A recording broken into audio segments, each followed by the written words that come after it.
안녕하세요. 오늘은 예배와 관련된 말씀을 드리고자 합니다. 여러분, 예배를 어떻게 정의 내릴 수 있을까요? 신학적으로 이런저런 이야기를 많이 해드릴 수 있겠지만, 오늘은 그 예배 자체, 이 용어를 가지고 한번 설명해 드리고자 합니다. 여러분, 예배 할 때 이 예자는요, 예의 또는 예절할 때 예자고요. 그리고 이 배자는 공경하다, 경배하다 할 때 배자입니다. 그래서 이 예배라는 것은 뭐냐? 하나님께 예의를 갖추어서 경배하는 행위. 이것이 바로 예배라는 것이죠. 그래서 이것을 좀 다르게 표현해 본다면요. 이 예배라는 것은 하나님을 주인공의 자리로, 왕의 자리로 모셔드리는 행위. 이것을 이제 예배라고 말씀드릴 수가 있습니다. 여러분, 하나님을요, 이 주인공의 자리로, 왕의 자리로 모셔드리는 행위가 예배라고 제가 이렇게 말씀을 드렸잖아요. 그렇기 때문에 이 예배의 주된 목적은 하나님이 되셔야 합니다. 우리가 예배 드릴 때 집중해야 할 대상은 오직 하나님이 되어야 한다는 것이죠. 여러분, 이러한 예배에 대한 정확한 이 개념을 알고 계신 분들은 이제 예배를 드리시고 난 뒤에 이런 고백을 하게 됩니다. 오늘 예배는 참 좋았어. 오늘 예배를 통하여 너무나 큰 은혜를 받았어. 왜냐하면 나는 오늘 이 예배를 통해 하나님께 온전한 영광을 올려드렸기 때문이야. 여러분, 방금 이 고백의 내용을 들어보면 오직 하나님께만 집중하고 있지 않습니까? 그 예배의 주된 목적이 하나님이 된다는 사실을 발견할 수 있지 않습니까? 이러한 고백이 바로 이 예배에 대한 정확한 이 개념을 알고 있는 사람들의 이제 고백이라고 말씀드릴 수 있는 것이죠. 그런가 하면 이러한 개념이 없으신 분들은 이제 예배 드리고 난 뒤에 이런 고백을 합니다. 오늘 예배 참 좋았어. 오늘 예배를 통하여 큰 은혜를 받았어. 왜냐하면 오늘 이 예배 가운데 내 마음에 감동이 있었고 뭉클함이 있었기 때문이야. 여러분, 가만히 들어보면 이 고백에 문제가 없는 것처럼 보입니다. 그런데 조금 생각해 보면 이 고백에는 하나님이 빠져 있습니다. 하나님께 집중하지 않습니다. 여러분, 무엇만이 드러나고 있습니까? 어디에 집중하고 있습니까? 바로 자신의 이 감정에 집중하고 있는 것이죠. 자신의 감정에 좋음이 있으면, 뭉클함이 있으면, 감동이 있으면 그 예배는 좋은 것이고, 그러나 만약에 그것이 없다면 예배가 좋지 않았다는 것이죠. 그래서 심지어 이런 고백을 합니다. 오늘 예배는 좋지 못해서, 오늘 나는 큰 은혜를 받지 못해서, 왜냐하면 내 마음에 감동이 없었고 뭉클함이 없었기 때문이야. 여러분, 사실 하나님께서는요, 우리가 정말로 하나님만 집중하고 하나님께 온전히 영광을 올려드리는 그런 성공적인 예배를 드릴 때 이 부차적으로 하나님께서는 우리 마음에 감동도 주시고 뭉클함도 주십니다. 그러나 우리가 기억해야 할 것이 무엇입니까? 예배의 주된 목적은 하나님이 되셔야 하고, 예배의 주된 목적은 바로 하나님을 주인공의 자리로, 왕의 자리로 이 모셔드리는 행위라는 것이죠. 그래서 우리는 언제나 이 예배 가운데 하나님만 집중해야 하고 하나님만 드러나는 그런 예배의 행위가 되어야 한다는 것입니다. 여러분, 이러한 정확한 예배의 개념을 가지시고 언제나 이 예배에 성공하는 여러분 되실 수 있기를 간절히 소망합니다. 그렇다면 여러분, 왜 하나님께서는 우리로 하여금 예배하기를 원하시는 것일까요? 제가 한 3가지 정도로 이렇게 정리를 해 보았는데요. 먼저는요, 하나님께서 세우신 창조 질서 중에 하나가 바로 예배이기 때문입니다. 여러분, 이사야 43장 21절에 보면 이런 말씀이 있어요. 이 백성은 내가 나를 위하여 지었나니 나를 찬송하게 하려 함이니라. 여러분, 하나님께서 우리를 창조하신 이유가 무엇이라고 합니까? 하나님을 찬송케 하기 위하여, 하나님을 예배케 하기 위해서 바로 우리를 창조하셨다는 것이죠. 여러분, 이것은 하나님의 창조 질서이기 때문에 우리뿐만 아니라 모든 사람들은 이 질서에 순응해서 언제나 하나님을 예배하는 삶을 살아야 합니다. 만약에 하나님을 예배하지 않는다면 그것을 우리는 죄라고 말할 수 있는 것이죠. 그런데 어떤 사람들은, 특별히 믿지 않는 자들은 이렇게 이야기를 할 수도 있습니다. 아니, 내가 그 창조 질서 어떻게 알아? 그건 나 알지도 못하는 건데, 그래서 나는 하나님을 예배하지 않을 거야. 이렇게 얘기할 수도 있겠죠. 여러분, 제가 군대를요, 의경으로 다녀왔습니다. 이제 시위도 맞고, 그리고 이제 평상시에서는 또 교통근무도 했었는데요. 이 교통근무를 하다 보면 이 교통 법규를 위반하시는 분들이 계세요. 이제 그분들한테 이 범칙금 스티커를 발부하지 않습니까? 그런데 이제 그것을 발부할 때 어떤 그 운전자분들은 이렇게 얘기를 해요. 내가 잘못한 것이 없다. 내가 뭘 잘못했냐. 그러면 이제 제가 어떤 법조항을 이제 말씀을 드리죠. 선생님은 이런 법 때문에 이런 위반을 하셨습니다. 그러면 이제 그분들이 또 이런 얘기를 해요. 아니, 그런 법이 어디 있었냐. 나는 그런 법 처음 들어본다. 금시초문이다. 이런 말씀을 하시죠. 여러분, 그분들이 아무리 그렇게 주장한다고 할지라도 그 법은 이미 있었던 겁니다. 그 법은 지금까지 존재했던 법이에요.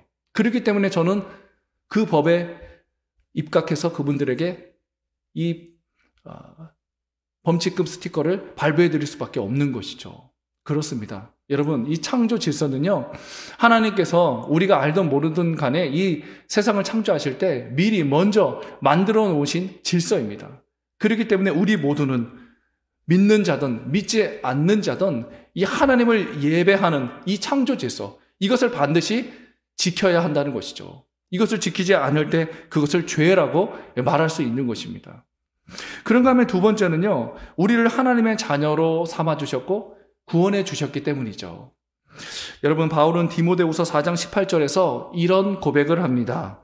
주께서 나를 모든 악한 일에서 건져내시고 또 그의 천국에 들어가도록 구원하시리니 그에게 영광이 세세무궁토록 있을지어다. 아멘. 여러분, 지금 바울이 뭐라고 고백하고 있습니까? 나 같은 죄인, 이런 죄인을 건져내 주셨고 또 천국 백성으로 나를 삼아주셨다. 그렇기 때문에 내가 영원토록 하나님께 영광 돌리는 삶을 살겠다. 이런 고백을 하고 있지 않습니까? 여러분, 우리도 마찬가지입니다. 우리도 바울처럼요, 너무나 고귀한 은혜를 받았어요.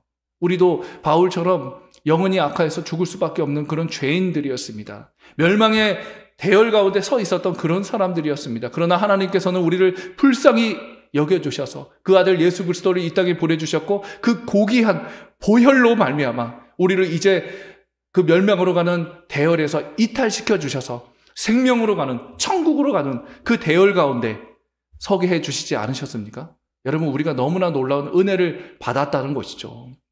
여러분, 세상 이치도 마찬가지 않습니까? 이 결초부은이라는 그런 사자성어가 있죠. 그것이 무슨 말입니까? 누군가에게 큰 은혜를 받았을 때 그것을 감고 보답하는 그런 삶을 살겠다라는 그런 사자성어 아닙니까? 여러분, 마찬가지로 이 인간 사회도요, 누군가에게 큰 은혜를 받으면요, 그것을 갚고 보답해 주려고 하는 것이 이치라는 것이죠.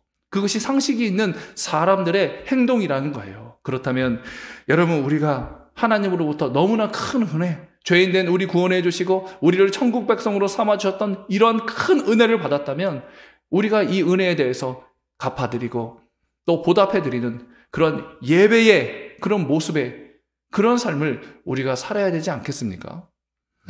여러분, 마지막으로요, 우리의 신앙을 유지시키기 위해서 하나님께서는 우리로 하여금 예배 드리게 하셨다는 겁니다. 여러분, 저는 한번 이런 생각을 해봤어요. 우리가 하나님 사랑하고 하나님을 경외하는 그 마음, 하나님께서 잘 아실 터인데 왜 굳이 하나님은 이런 예배 제도를 만드셔서 우리로 하여금 다시 한번 하나님을 사랑하고 경외하는 마음을 표현하도록 하셨을까?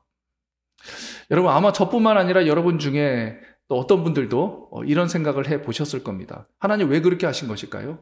우리의 마음을 잘 아실 터인데, 하나님 사랑하고 경외하는 그 마음 잘 아실 터인데, 그럼에도 불구하고 하나님은 왜 이런 예배 제도를 만드셔서 다시 한번 그것을 표현하도록 하셨을 것일까요?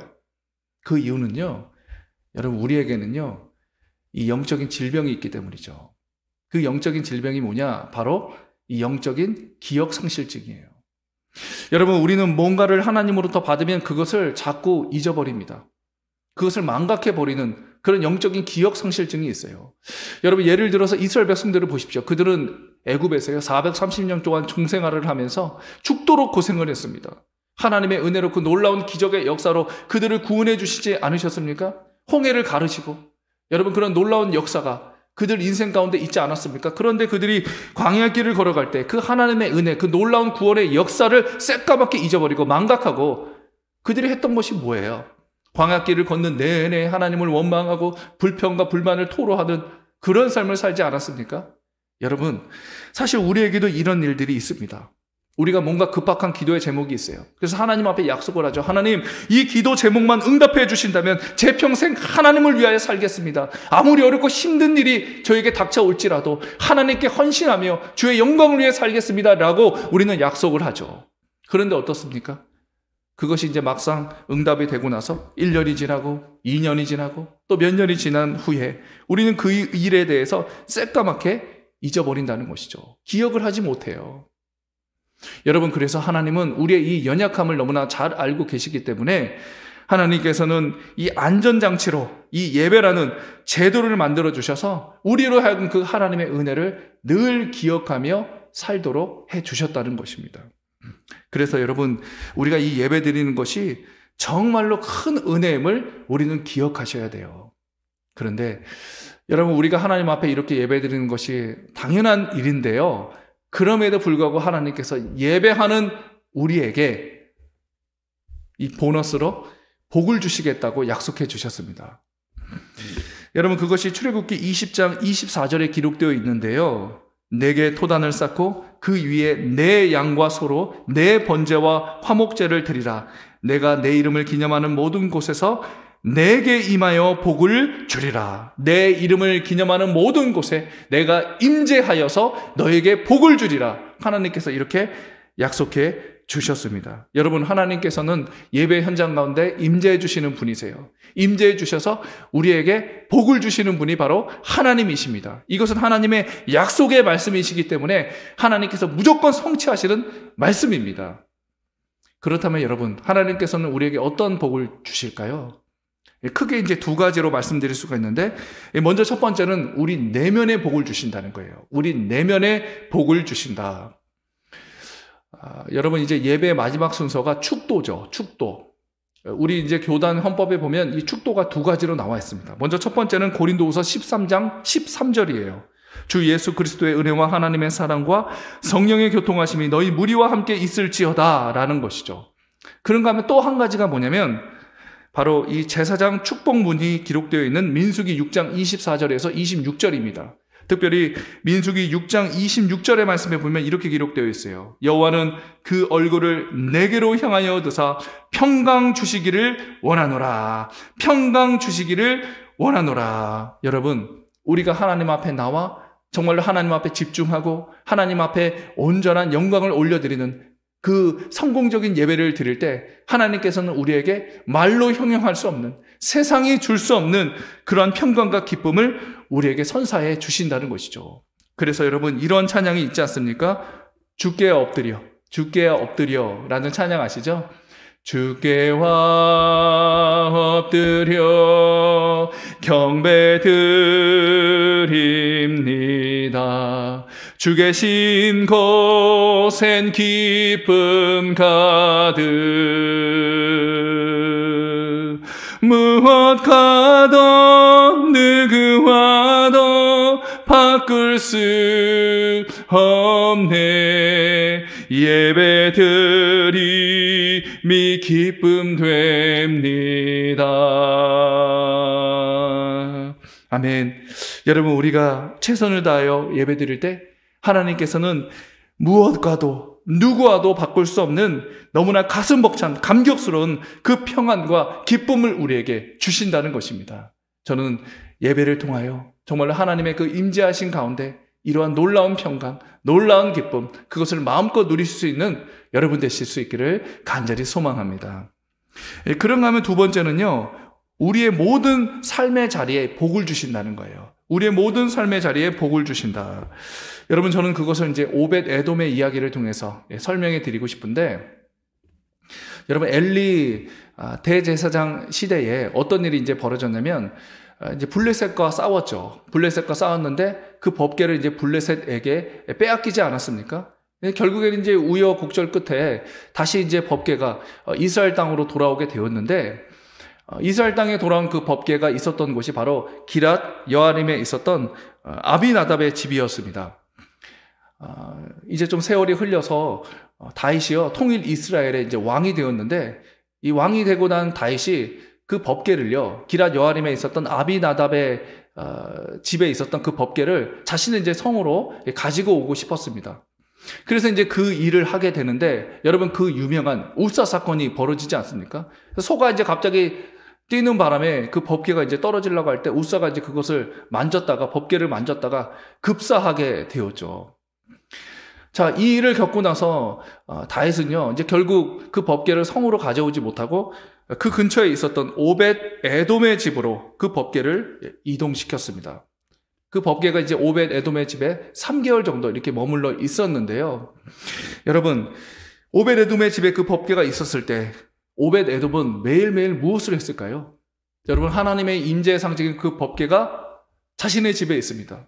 그 법궤를 볼 때마다 그 하나님의 거룩하심, 그 하나님의 위엄, 그것을 느끼지 않았겠습니까? 그러니까 이 오벳 에돔은 매일매일 자연스럽게 하나님 앞에 그 영광스러운 예배를, 온전한 예배를 드릴 수밖에 없었던 것이죠. 여러분, 이렇게 오벳 에돔이 자연스럽게 하나님을 예배하고 하나님을 찬양하고 하나님께 온전한 영광을 올려드렸을 때, 여러분 그에게 어떤 일이 벌어졌을까요? 역대상 13장 14절에 보면 이런 말씀이 기록되어 있어요. 역대상 13장 14절.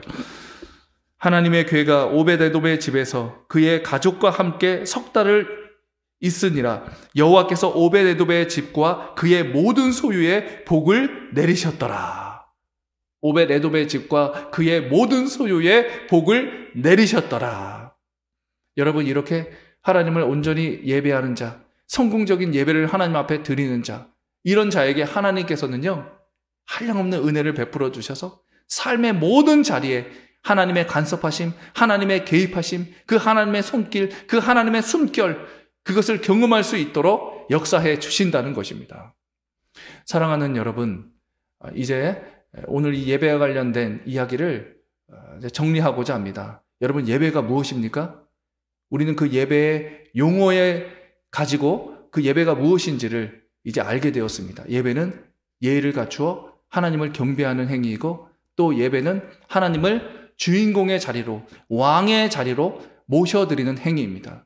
그렇기 때문에 여러분, 예배의 대상은 바로 하나님이십니다. 그렇기 때문에 여러분, 우리가 예배 가운데 집중해야 할 대상은 오직 하나님입니다. 여러분, 예배의 성공 여부는 나의 감정에 좌우되지 않습니다. 여러분, 예배의 성공 여부는 내가 하나님 앞에 온전한 영광을 드렸는가, 그렇지 않았는가, 거기에 좌우된다는 것이죠. 저는 여러분이 이 성공적인 예배자가 되셔서 하나님이 주시는 그 내면의 복, 말로 형용할 수 없는 그 평강과 기쁨, 그것을 누릴 뿐만 아니라 또 오벳 에돔이 받아 누렸던 삶의 모든 자리에 하나님께서 개입해 주셔서 그 하나님의 손길, 하나님의 숨결을 경험하게 하시는 그 복, 그것까지도 경험하실 수 있는 저와 여러분 되실 수 있기를 간절히 축복합니다.